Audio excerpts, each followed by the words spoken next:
सबसे पहले आप सभी को मेरा प्यार भरा नमस्ते। मैं आज आप लोगों को सुनाऊंगी गारी गीत। अगर मेरा गीत अच्छा लगे तो गीत को लाइक करिए, चैनल सब्सक्राइब करिए और कमेंट में ज़रूर बताइए कैसा लगा है मेरा गीत। अब प्लीज़ दोस्तों मेरे गाने को शेयर करिए और मुझे सपोर्ट भी करिए।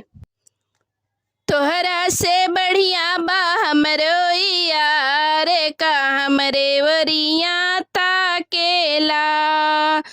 अरे तोहरा से बढ़िया बा हमरो यार का हमरे वरिया ताकेला। तोहरा चश्मा लगैले पे हम ना लोभाब का हमरे वरिया ताकेला। मारे मुक्का पचक जाई गाल का हमरे ओरिया ताकेला। अरे मारे मुक्का पचक जाई गाल का हमरे ओरिया ताकेला।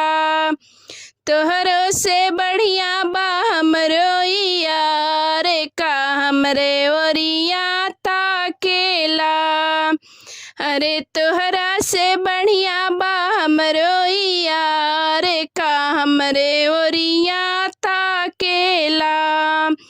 तोहरा घड़िया लगैले पे हम ना लोभाब का हमरे ओरिया ताकेला।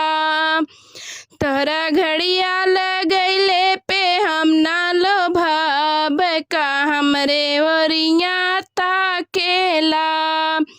मारे खींच के पत्ती छिला जाई बाल का हमरे ओरिया ताकेला।